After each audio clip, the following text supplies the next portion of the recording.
লিবিয়ায় নতুন করে সংঘর্ষ শুরু হয়েছে। শহরগুলোতে ট্যাঙ্ক এবং ভারী অস্ত্র মোতায়েন করা হয়েছে। মূলত 2011 সালে দেশটির শাসক মুয়াম্মার আল গাদ্দাফিকে সরানোর পর থেকে আফ্রিকা ভয়ঙ্করতম যুদ্ধ শুরু হয় দেশটিতে। একসময় লিবিয়া ধনী এবং শক্তিশালী দেশ হলেও আমেরিকার তৎকালীন পররাষ্ট্রমন্ত্রী হিলারি ক্লিন্টনের ষড়যন্ত্রে দেশটি পুরোপুরি ধ্বংস হয়। মুয়াম্মার গাদ্দাফির শাসনামল অর্থাৎ 1969 থেকে 2011 সাল পর্যন্ত লিবিয়া একটি কর্তৃত্ববাদী রাষ্ট্র হলেও অনেক দিক থেকে স্থিতিশীল ছিল। সে সময় দেশটি আফ্রিকার মধ্যে সবথেকে ধনী এবং উন্নত রাষ্ট্র হিসেবে বিবেচিত হতো। গাদ্দাফি রাষ্ট্রীয়ভাবে তেল সম্পদের নিয়ন্ত্রণ নিশ্চিত করে শিক্ষা, স্বাস্থ্য এবং আবাসন খাতে ব্যাপক বিনিয়োগ করেন।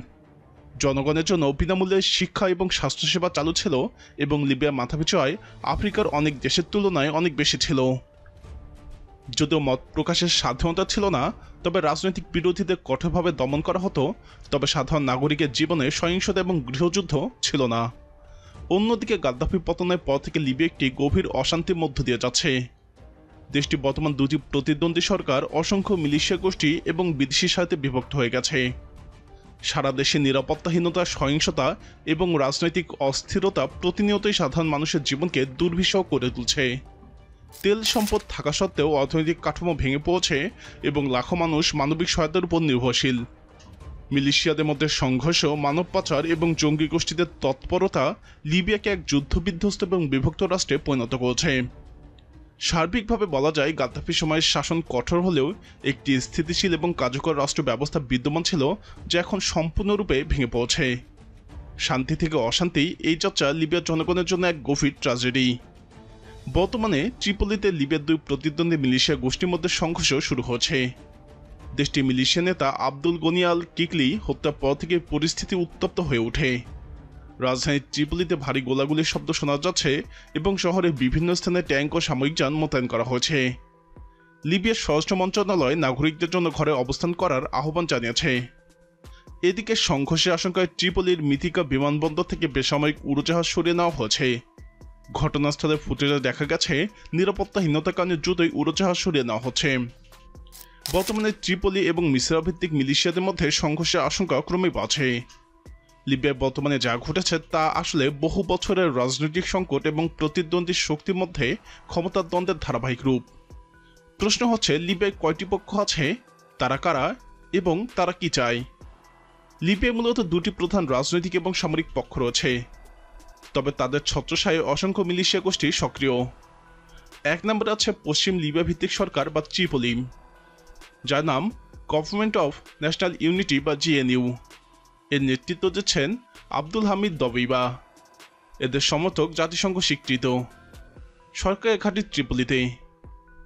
এই সরকার সমর্থিত মিলিশিয়া হচ্ছে ঘেনুয়ার establish support apparatus, RADF force, Misrata joint forces ইত্যাদি। এদের উদ্দেশ্য দেশের পশ্চিমাঞ্চলের রাজনৈতিক কর্তৃত্ব বজায় রাখা এবং জাতীয় নির্বাচনের মাধ্যমে পূর্ণ বৈধতা অর্জন করা। দুই নম্বরে লিবিয়া ভিত্তিক সরকার, নাম গভর্নমেন্ট অফ ন্যাশনাল স্টেবিলিটি বা GNS, যার নেতৃত্বে রয়েছে ওসামা হামাদ বা সামরিক সমর্থিত। মূল শক্তি ফিল্ড মার্শাল খলিফা হাফতারের নেতৃত্বাধীন লিবিয়ান ন্যাশনাল আর্মি বা LNA। এই সরকারের ঘাঁটি বেনগাজি এবং সিরতেতে। উদ্দেশ্য পশ্চিমাঞ্চলের উপর প্রভাব বিস্তার এবং কেন্দ্রীভূত সামরিক শাসন প্রতিষ্ঠা। তৃতীয়ত, স্বাধীন এবং আধা স্বাধীন মিলিশিয়া গোষ্ঠী। অনেক মিলিশিয়া যারা GNU এর অধীনে থাকলেও প্রায় স্বতন্ত্রভাবে কাজ করে এবং একে অপরের সঙ্গে সংঘর্ষে জড়িয়ে পড়ে। উদাহরণ ঘেনীয় গ্রুপ, RADA, মিসরাতা ব্রিগেড এবং নয়াশি ব্যাটালিয়ন প্রভৃতি। এই দ্বন্দ্বের সূচনা হয় 2011 সালে। মুয়াম্মার গাদ্দাফির পতনের পর থেকে লিবিয়ার রাজনৈতিক এবং সামরিক অস্থিরতা শুরু হয়। 2014 সালে গৃহযুদ্ধ শুরু হয়, যখন দুটি প্রতিদ্বন্দ্বী সরকার এবং মিলিশিয়া শক্তি লিবিয়ার শক্তি নিয়ন্ত্রণ নিতে চায়। তারপর থেকে দেশটি পূর্ব এবং পশ্চিম ভাগে বিভক্ত হয়ে যায়। যদিও 2020 সালে একটি যুদ্ধবিরতি চুক্তি স্বাক্ষরিত হয়, কিন্তু মিলিশিয়াগুলোর প্রতিদ্বন্দ্বিতা এবং নেতৃত্বের লড়াই বন্ধ হয়নি। সাম্প্রতিক সংঘর্ষ এবং পরিস্থিতি উত্তপ্ত হচ্ছে। 2023 সালের আগস্টে ত্রিপোলিতে 444 ব্রিগেড এবং আল রাদা ফোর্সের মধ্যে সংঘর্ষে কমপক্ষে 27 জন নিহত হয়।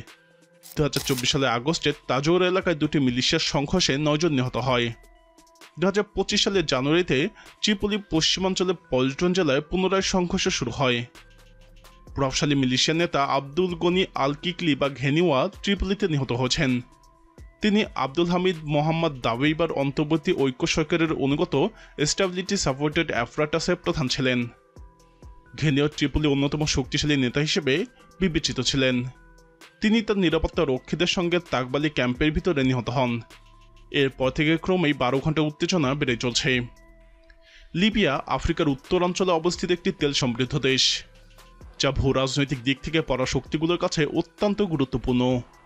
এর প্রধান আকর্ষণ হল বিশাল তেল ও গ্যাস সম্পদ, যা বৈশ্বিক জ্বালানি বাজারে একটি গুরুত্বপূর্ণ ভূমিকা রাখে। লিবিয়ার সিতে বেসিন অঞ্চলটি বিশ্বের অন্যতম বৃহৎ খনিজ তেলের ভাণ্ডার হিসেবে পরিচিত। এছাড়াও লিবিয়া ভূমধ্যসাগরের উপকূলে অবস্থিত হয় এটি ইউরোপ, আফ্রিকা এবং মধ্যপ্রাচ্যের সংযোগস্থলে অবস্থান করছে, যা সামরিক এবং কূটনৈতিক দৃষ্টিকোণ থেকেও অত্যন্ত কৌশলগত।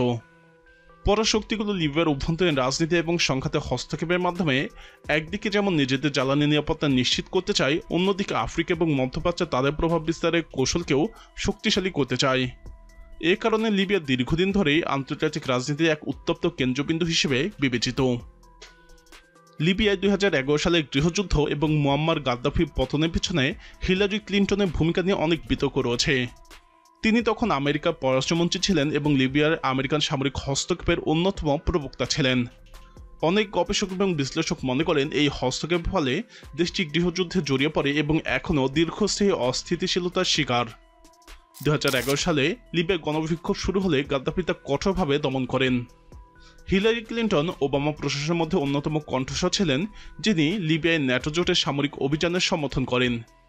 ন্যাটো সমর্থিত এই অভিযানেই গাদ্দাফি সরকারের পতন ঘটে এবং মবের মাধ্যমে তাকে হত্যা করা হয়। কিছু বিশেষজ্ঞ এবং রাজনীতিকরা দাবি করেন হিলারি ক্লিনটনের নেতৃত্বেই আমেরিকা কৌশলে গাদ্দাফিকে সরিয়ে লিবিয়ার তেল সম্পদের প্রভাব বিস্তারের চেষ্টায় ছিল। উইকিলিক্স এবং ইমেইল ভাষার মাধ্যমে জানা যায় যে ক্লিনটন গাদ্দাফির পতনকে আমেরিকার কূটনৈতিক সফলতা হিসেবে বিবেচনা করছিলেন। গাদ্দাফির একটি স্বর্ণভিত্তিক আফ্রিকান মুদ্রা চালু করতে চেয়েছিল বলেও কিছু সূত্র বলছে, যা ইউরো এবং ডলারের উপর হুমকি তৈরি করতে পারত। গাদ্দাফির পতনের পর লিবিয়ায় রাজনৈতিক শূন্যতার সৃষ্টি হয় এবং দেশটি বিভক্ত ও সহিংস হয়ে পড়ে। হিলারি ক্লিনটন পরে স্বীকার করেন যে লিবিয়ার পরবর্তী অবস্থা আমেরিকা ভালোভাবে পরিকল্পনা করতে পারেনি। হিলারি ক্লিনটনের ভূমিকা ছিল নীতিগত এবং রাজনৈতিকভাবে প্রভাবশালী। আমেরিকার হস্তক্ষেপের কারণে লিবিয়ার রাজনৈতিক কাঠামো ধ্বংস হয়েছিল, এ বিষয়ে ইতিহাসবিদদের মধ্যে ব্যাপক ঐকমত্য রয়েছে। প্রিয় দর্শক, লিবিয়া নতুন করে উত্তেজনা ওই অঞ্চলে কি পরিণতি ডেকে আনবে বলে আপনি মনে করেন? আপনার মতামত কমেন্টে জানান। লিবিয়ার সংকট নিয়ে আরও জানতে আমাদের চ্যানেলটি ভিডিও ট্যাব থেকে ঘুরে আসুন। এই ভিডিওটি ভালো লাগলে লাইক বাটনে ক্লিক করুন। ভিডিওটি আপনার বন্ধুদের সাথে শেয়ার করে তাদেরকেও ভিডিওটি দেখার সুযোগ করে দিন।